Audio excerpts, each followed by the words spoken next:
Kom ons bid soos vir 'n oomblik saam. Here, ons is so dankbaar wel ek beleef dit vanoggend, dat ek vry kan wees.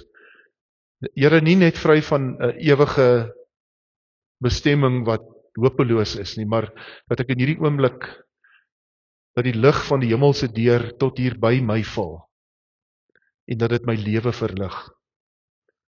Dankie te midde van my eie swakheid, en my eie ongehoorsaamheid, en partykeer halstarrigheid, en Here, my skaamte, partykeer vir die evangelie, my gebrek aan moed. Kom leer U vanoggend vir ons, dat ons U kinders is, en dat U met ons op pad bly. En dis ons gebed. Gee my die klop van die Vader se hart. Leer my die klank van sy stem. En Here, as ons nou terugbeweeg na U woord toe, en wil hoor wat U boodskap is vir ons vandag, is dit ons gebed ook.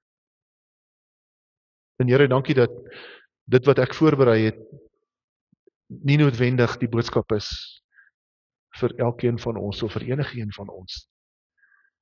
Here, maar dat U boodskap dit is, wat die Heilige Gees ons nou gaan van bewus maak.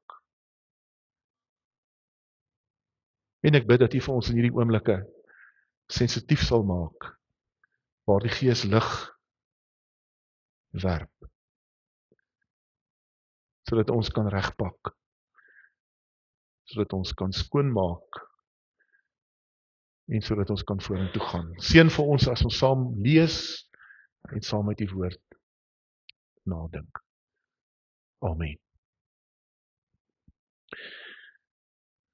As jy 'n gereelde leser is van die familienuus, sou jy gesien het, ons tema vir vandag is hou die pas, en die teks is 2 Timoteus hoofstuk 1 van vers 1 tot 14.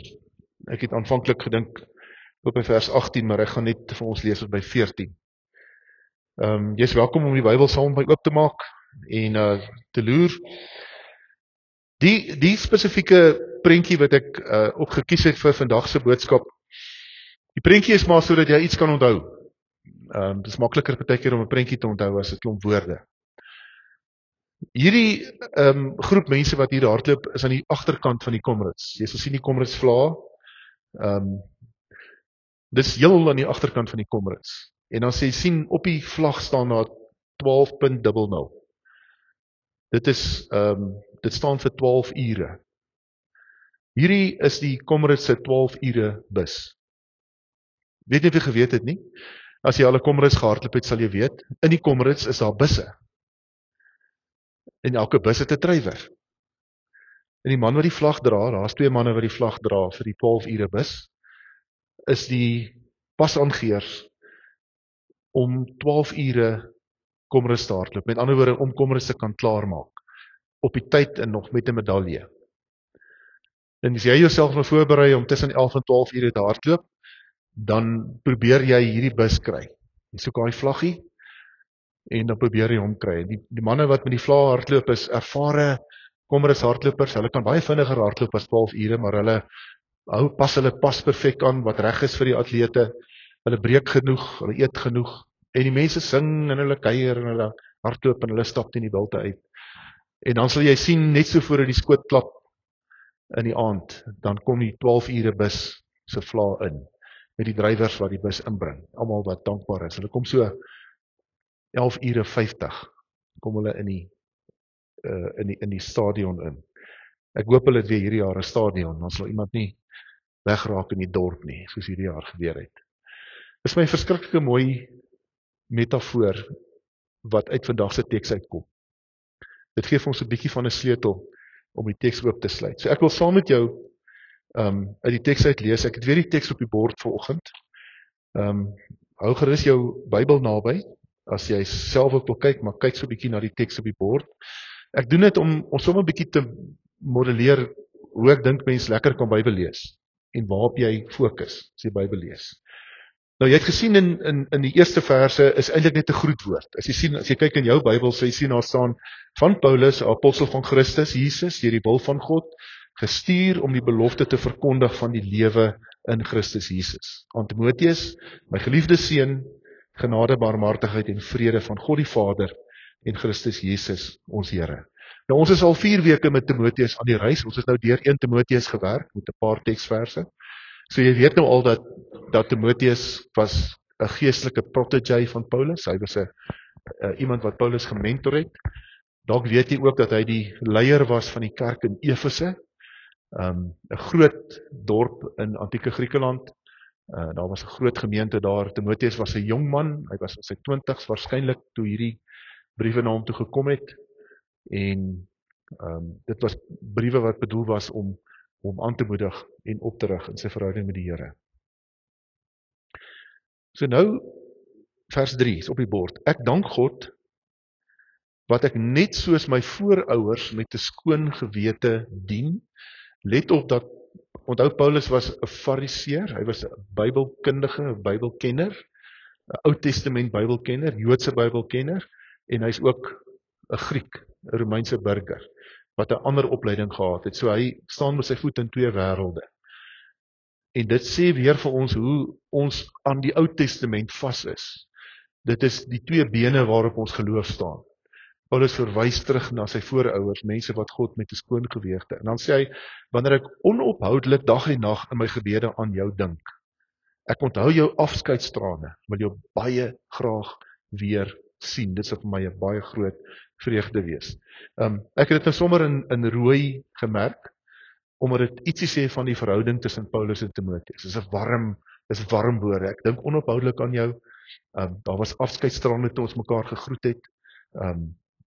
Dit gaan 'n vreugde wees as ek jou weer sien. Ek wil jou baie graag weer sien.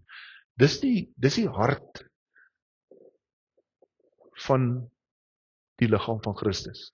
Hier in ons gemeente noem ons dit 'n liefdevolle hart, 'n liefdevolle huis, 'n liefdevolle huis, wat vir wie dit lekker is om vir mekaar te sien.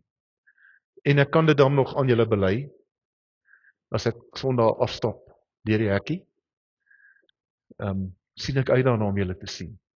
My ou prof, Mia de Klerk het gesê, broeders, as jy nie vir jou gemeente kan lief wees nie, kan julle nie bedien nie. Partykeer hou ons nie van mekaar nie, maar ons bly lief vir mekaar. Dit is my lekker om af te stap. Sommer 'n kantaantekening. En dan sê hy in vers 5, ek dink ook aan jou opregte geloof. Dieselfde geloof wat al in jou ouma Lois en jou ma Eunice was. En wat daarvan is ek oortuig ook in jou is. So Lois en Eunice was kerkleiers in Efese. En dis hulle wat vir Paulus toe hy eenslag half dood agtergelaat is, verpleeg het dat hy weer gesond is. En Timoteus was 'n jong seun toe dit gebeur het. En hy sê vir hulle, ek sien dieselfde geloof as wat jou ouma en jou ma gehad het. Kantaantekening, die belangrikheid van 'n ma se geloof in kinders se lewe. Ontsettend belangrik. Pa se geloof ook, maar ma se geloof op 'n ander manier. Dan sê hy, om hierdie rede, wat is die rede? Die vorige sin, die geloof wat in jou ma en jou ouma was. Om hierdie rede herinner ek jou daaraan dat jy die genadegawe wat God jou gegee het, toe ek jou die hande opgelê het, soos 'n vuur weer moet aanblaas. So nou sê hy jy gaan mos nie vir iemand sê wat vol moed en sterk en aan die gang is en hardwerk gemotiveerd te sê, hoorie jy met jou gawes weer aanblaas. So hier is die eerste leidraad wat ons kry in die teks, dat alles in Efese gemeente en in Timoteus se lewe nie noodwendig 100% gegaan het. Dis 'n leidraad wat sê, miskien is hier so 'n bietjie moedeloosheid in Timoteus en in die gemeente in Efese. Dankie Peer. Jy moet nie skaam wees om die boodskap van die Here te verkondig nie. Moet jou ook nie skaam vir my wat om sy ontwil 'n gevangene is nie. Inteendeel, dra jou deel van die ontberings vir die evangelie met die krag wat God jou gee. Nou hier is 'n bietjie van 'n verskywing van vers 3 tot 7 na 8 tot 14. Dis 2 verskillende gedagtegange. Vers 7 het geëindig, die gees wat God ons gegee het, maak ons immers nie lafhartig nie, maar vul ons met krag, met liefde en met selfbeheersing. Nou ek sien my transparant het dit afgesny, maar ek wil vir 'n oomblik daarby stil staan. Die gees wat God ons gegee het, maak ons nie lafhartig nie. Daar's nog 'n leidraad van, wag so 'n bietjie, wat is dit? Wat is hier in die gang? Is die mense in die gemeente, is die predikant, die leiers skrikkerig? Is daar iets wat besig is om te gebeur? Is die gemeente onder druk? Wat is aan die gang? Wat gee die Gees vir ons? Hy gee vir ons krag en liefde en selfbeheersing. So, dis kantaantekening is belangrike goed om te onthou as jy graag met iemand wil deel oor die Here Jesus se liefde, dat jy nie 'n broloks moet wees nie. Dat jy nie 'n ongeskikte Christen moet wees nie. Dat jy nie op iemand moet neerdaal nie. As die Gees jou krag gee, as die Gees jou opwerk en opwek om iets vir die Here te doen, is dit met liefde en selfbeheersing. Ons maak baie keer die fout dat ons met mense met die Bybel raas, slatter. En hy sê nee. So dis Timoteus se geloof. Geloof wat hy by sy ouma en sy ma gesien het. Geloof wat jou nie lafhartig maak nie. Geloof wat jou krag, liefde en selfbeheersing gee. En dan verskuif hy so 'n bietjie sy gedagtegang. Jy moenie skaam wees. Okay. Skaam ons vir die evangelie in Efese? Moet jy ook nie skaam vir my wat in die tronk is? Nee? Ons het mos so grappie in Afrikaans. As jy vir die WP skree, dan sê die WP ondersteuners altyd, dis soos om 'n broer in die tronk te hê. Jy is baie lief vir hom, maar jy praat nie oor hom nie. Het Timoteus hom geskaam vir sy mentor? Het mense hom daaroor uitgehaal en gesê, jy's 'n volgeling van Paulus, hy's nie tronk, wat se tipe ou is hy? Hy's 'n nobody. Dra jou deel van die ontberings met die krag wat God jou gee. Die krag wat jou liefde en selfbeheersing gee. Nee? In die vorige teksvers. Praat ons nou oor dieselfde goed. Die krag wat jou liefde en selfbeheersing gee. Dra jou deel van die ontberings vir die evangelie met die krag wat God jou gee. En dan sê hy, hoekom het ons die krag? Hy het ons gered en geroep, en jy sal weet in ons geloofsfamilie se roepingstelling, sê ons is gered, geroep en gestuur. Nou gestuur het Paulus in die begin gesê, in die eerste vers, deur die wil van God gestuur. Hier sê hy, ek is gered en geroep, en in die eerste vers gestuur. Hy het ons gered en ons geroep om aan hom toegewy te wees, om hom te volg met oorgawe. Hy het dit gedoen, nie op grond van sy dade nie, maar op grond van ons dade nie. Met ander woorde, God het ons gered, nie omdat ons so besonders is nie, maar omdat hy gekies het om ons te red. Maar op grond van sy eie besluit en die genade, wat hy van ewigheid af in Christus Jesus aan ons geskenk het. Hierdie genade is nou aan ons geopenbaar. God se ewige genade is aan ons geopenbaar, deur die koms van ons verlosser. Hierdie koms van ons verlosser. Die tweede deel van vers 10. Christus Jesus, hy het die mag van die dood gebreek en deur die evangelie die onverganklike lewe aan die lig gebring. So, God se ewige genade kom na jou toe in Christus. Ons het nou daaroor gedink toe ons vir Dawid gelees het. Hy het iets daarvan verstaan. Te midde van sy grootste vernedering, sy grootste mislukking, het hy iets van God se genade daar verstaan. En ons ontvang dit deur Jesus. Jy vanoggend sê, ek bely Jesus as my Here, is dit wat jy gekry het. En Paulus is besig om vir Timoteus te herinner aan wat sy geloof beteken. Nie noodwendig wat die inhoud van sy geloof is nie, maar dat dit 'n Godgegewe ding is wat hy het. Dis nie iets wat kan minder raak of opraak nie. Dis iets wat God jou gegee het. Dis iets wat jy kan aanblaas. Dankie Pierre. Van hierdie evangelie het hy my aangestel as prediker en apostel en leraar. En dan sê hy vers 12, om hierdie rede lei ek ook hierdie dinge, maar dit skrik my nie af nie, want ek weet op wie ek vertrou. OK? Is julle skrikkerig? Is julle skaam? Hierso is ons geloof wat God ons gegee het. Dit is God se gawe aan ons. Ek lei hierdie dinge. Ons weet nie wat hierdie dinge is nie. By Paulus weet ons, maar ons weet nie wat in die gemeente gebeur nie. Hy sê ek lei hierdie dinge omdat ek weet op wie ek vertrou en ek is daarvan oortuig dat hy magtig is om wat hy aan my toevertrou het tot op die dag dat hy weet in stand te hou. Dis die grootste ding wat 'n dominee moet verstaan. Enige iemand wat in die bediening is dat die bediening hang nie van jou af. Jy's 'n belangrike deel van God se koms van sy koninkryk, maar God hou sy werk in stand. God hou sy werk in stand in mense. God vat dit vorentoe. Paulus sê, hy gaan dit in stand hou, en ek hoor, as ek nou weet, Timoteus is bietjie moedeloos, dalk is die eredienste bietjie leeg, dalk is die gemeente bietjie krities, dalk het 'n paar gemeentelede weer in die wêreld betrokke geraak, en by die tempel van Diana, daar in Efese gaan offers bring, ek weet nie wat gebeur het nie, maar die leier is 'n bietjie flou, die gemeente is 'n bietjie flou, herinner, God sal dit in stand hou. Nou sê hy, neem die woorde wat jy van my gehoor het as voorbeeld van gesondige verkondiging en volg dit na. Hier's 'n pasaangeer. Hier's iemand wat 'n vlag dra. Neem hierdie woorde van my, dit wat ek nou vir jou sê, as 'n voorbeeld en volg dit na. Iemand wat nog nooit kommers gehad het nie, sou seker kon vra, moet ek nie eerder die 11 ure bus vat nie? Dan weet ek verseker ek gaan inkom. As ek die 12 ure bus vat, sê nou maar daai pasaangeer, maak jy sy pas reg nie. Paulus sê, vertrou my as jou pasaangeer. Volg dit na in geloof en liefde wat ons in Christus Jesus het.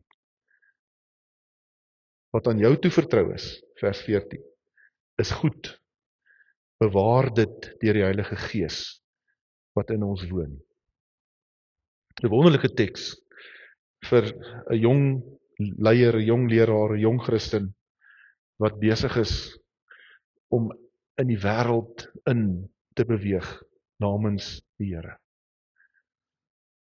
Ek weet nie of jy dit al beleef het nie, maar geloof kan soms 'n mens baie moedeloos maak. Selfs as 'n mens, veral as 'n mens gelowig is. Dit klink heeltemal vreemd om te sê ek is moedeloos en ek is 'n Christen. Maar ons is nie die eerste mense en jy is nie die eerste persoon wat dit beleef nie. Hier is 'n briefie aan 'n mens soos ons wat in die Bybel is, wie ons navolg en wie ons na opkyk wat dieselfde beleef het.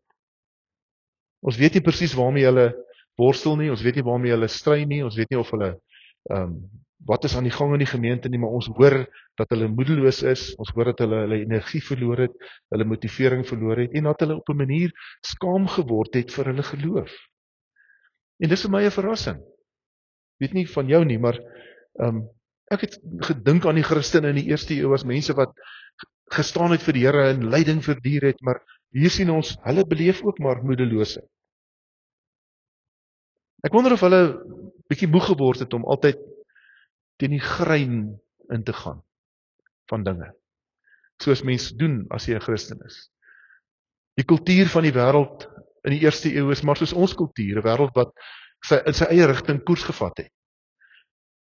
Wat doen wat hy wil en wat baie keer moet mense as gelowige loodreg teen die wêreld ingaan, nee sê vir iets wat mense dink, maar wat's fout met jou? Jy's eintlik konstant besig om jou voete in te grawe en teen die stroom van die wêreld te staan om saam met Jesus te beweeg. Jy laat my nou volgende prentjie op asseblief weer. En 'n mens raak moeg daarvan.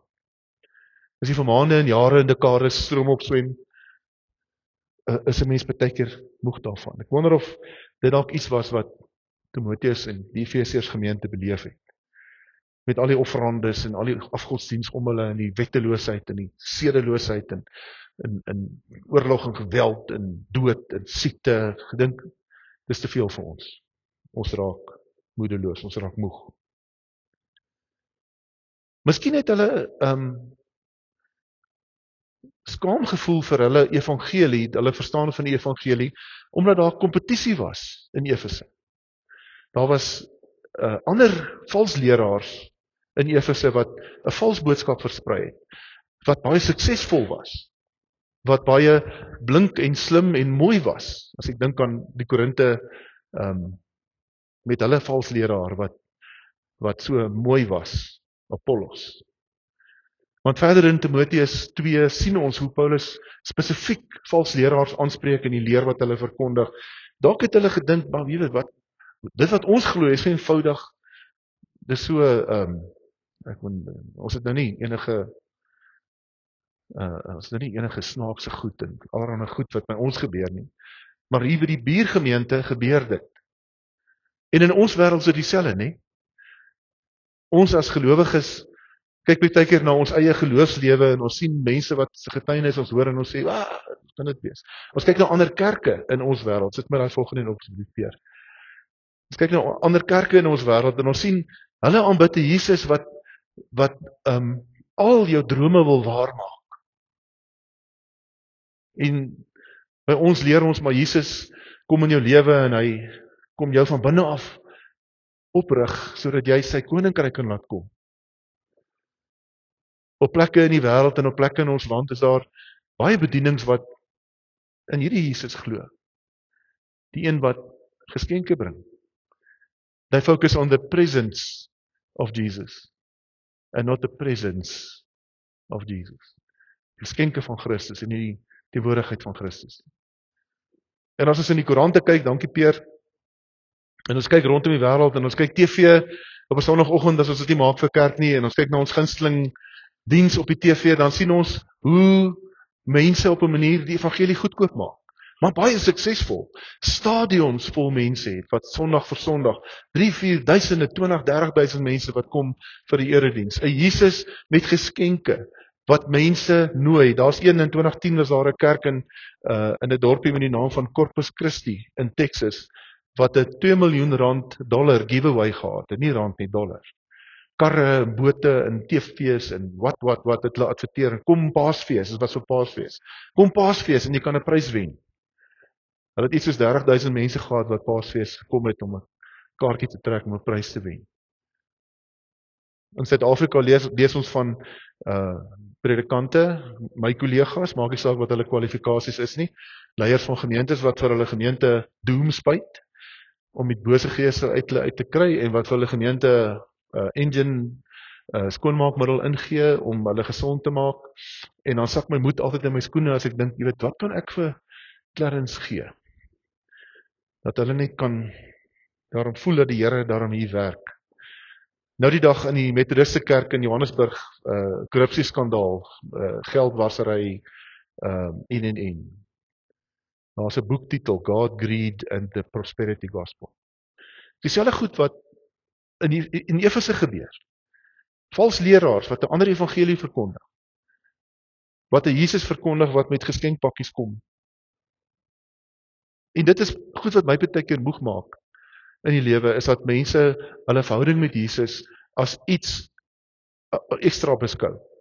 As 'n handige stukkie toerusting. Soos 'n ding wat jy in jou kombuiskas het, wat jy eiers mee kook. Ons het so 'n ding ergens uit 'n uitskotveiling uitgekry, dat jy eiers insit en dan kook jy dit. En vir baie mense is Jesus so. Is net 'n soort van 'n lekker onderwerp om oor te gesels, om iets om ergens oor na te dink. Kom sy nou en dan in die kerk, weer dan van wat is Kersfees? Mense doen wat hulle moet doen om suksesvol te wees by die kerk. Gee $2 miljoen se goed weg. Want ons kan aan die einde van die tyd sê, ons het soveel duisend mense in die diens gehad. Soveel fietsse, platskerm, TV's, 16 karre.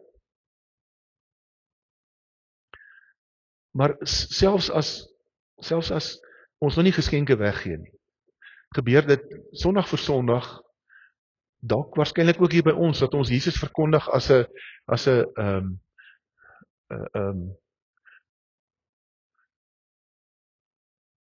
kliëntvriendelike opsie. Dat Jesus se boodskap van redding en verlossing en van oordeel baie keer verdwyn onder Jesus wat pinkboekies skryf. Jesus wat almal se drome sal waar maak. En dan sien ek wat Timoteus hier hoor by sy mentor. God het ons nie 'n gees van afhartigheid gegee nie, maar hy vul ons met krag, liefde en selfbeheersing. Vriende, ons word nie gered, geroep en gestuur om suksesvol te wees. Of om een of ander standaard te bereik.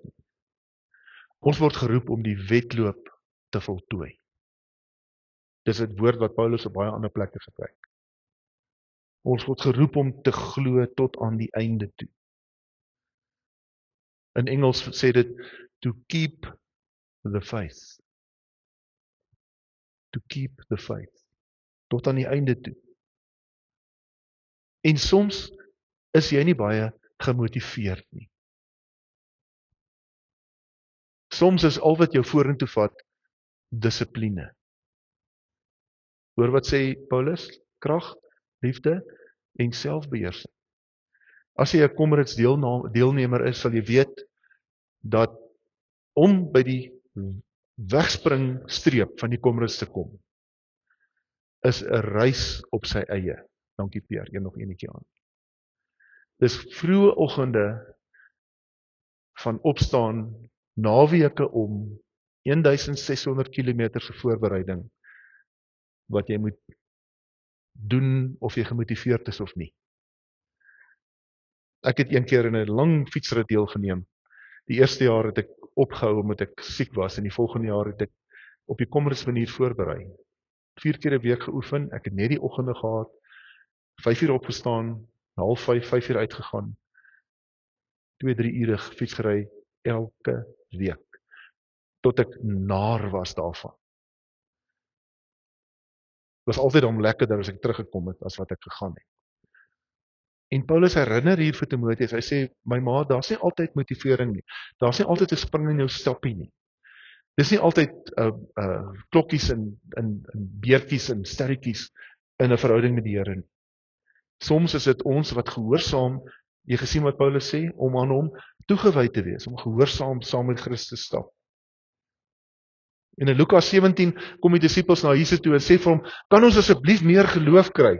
Jesus sê, is nie meer geloof wat julle moet hê nie, dis meer toewyding. Lukas 17 vers 5-7, jy kan gerus daar gaan lees. Nie meer geloof nie, geloof is genoeg. God gee dit, jy hoef nie bekommerd te wees daaroor nie. Meer toewyding. Meer selfbeheersing, meer dissipline. Geloof gaan nie daaroor om fantasmagoriese goed te beleef wat jy altyd vir mense vertel nie. In sommige bedienings is dit 'n versoeking om altyd 'n getuienis te hê dat mense huis toe gaan en sê, "Wow." Dan is ons op 'n manier by die Jesus van die geskenke. Natuurlik is 'n getuienis belangrik. En ek wil jy sommer nooit terwyl ek daaroor praat, ons het 'n rubriek in ons familienuus waar jy 'n getuienis kan opneem op 'n WhatsApp greep in ons boodskapie en ons sit hom daar op. As jy dit nou anoniem doen, is jy ook welkom. Het is belangrik om getuienis, maar as dit so belangrik raak dat ons suksesvol is, wat gebeur met die wat swaar kry? Dit word agtergelaat. Want in hierdie bondel, dankie Peer, in hierdie bondel is daar agter ouens wat stap.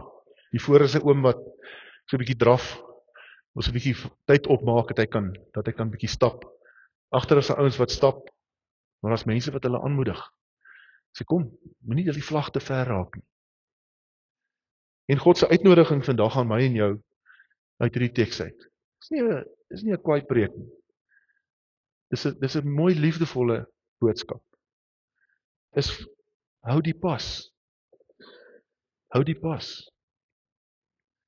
Bly naby die drywer van die bus. Jesus, U gaan voor, sê die liedjie, ons liedboeklied. Ons volg in U spoor.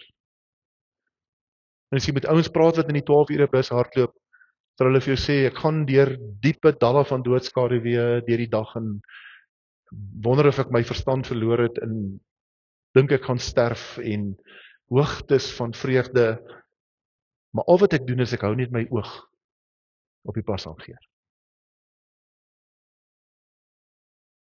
So as jy vanoggend dalk so 'n bietjie op 'n plek is waar jy sê maar baie keer is dit swaar om te glo. Ja, dit is. Maar dan hou ons oog op die pas aangeer. En dan die uitnodiging van Paulus aan ons elkeen. Wil jy dit nie oorweeg om 'n pas aangeer te wees nie, want ons is ook mekaar se pas aangeers. Bemoedig mekaar, versorg mekaar. Ons is ook mekaar se pas aangeers wat sê kom bly net by my. Of ek sal by jou bly. Maar ons bly vorentoe gaan. Toe ons die fietsrygroep begin het in Pretoria, het ons was ons kenteken op Facebook No Man Left Behind. Toe die vrouens vir ons gesê, maar kan vrouens nie saamry nie. Toe sê ons No Man or Woman Left Behind. Want as jy saam met fietsryers is, jy weet die ouens wat bietjie sterker is, hulle gaan net jaag. Ons noem hulle racing snakes. 'n Bietjie van 'n belediging daar gewoord. En ons het vir die racing snakes gesê, as jy die wilde wil uitjaag, dis fyn, maar kom terug en kom vang die laaste ouens. Dis die lekkerste ding as jy so 'n ou by jou intrek, met sy blink beentjies en sy alles blink in die fiets, krrr, soos hy trek. En hy sê vir jou, sien my ver nie. Jy gaan dit maak.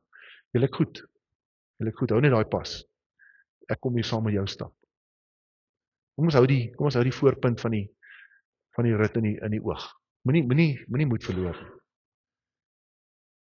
En eintlik kom sê hy dit ook vir Timoteus. En kom sê dit vir my en vir jou. So wie kan jy vanoggend bietjie voorpas aangee? Wie kan jy dalk 'n lei gee? Met wie kan jy dalk omgaan as jy nie vanaand weggaan? En sommer net bel en sê ek leef nog. Wil net vir jou sê ek dink aan jou met baie liefde. Ek onthou die afskeidstrane. Verlang na jou. Kan nie wag om jou weer te sien nie. Sterk staan. Dis wat Jesus vir ons doen. So terwyl jy Jesus volg as pas aangeer, wil hy nie langs aan jou kyk en iemand se hand vat. En as jy vanoggend 'n pas aangeer nodig het, sê vir iemand wat jy vertrou. Iemand wat jy dink na jou sal luister. Sê vir so iemand, ek het bietjie 'n pas aangeer nodig. Amen. Dankie Here vir hierdie woord, dankie vir die liefde, die versorging van hierdie woord. En dankie dat ons nou kan antwoord op hierdie woord met 'n lied wat bely dat U die Here is. Dat U met ons op pad is. Dat ons nie alleen is nie. Dat ons hardloop in die bus wat ons by die einde gaan bring. Voorste atlete hardloop op hulle eie. Maar Here, U gee vir ons U self, U Gees en mekaar. En Here, as ons nou hierdie lied sing, is ons gebed dat U vir ons hierdie belydenis, hierdie gebed opreg sal laat bid as ons dit sing. Ek bid dit in Jesus se naam. Amen.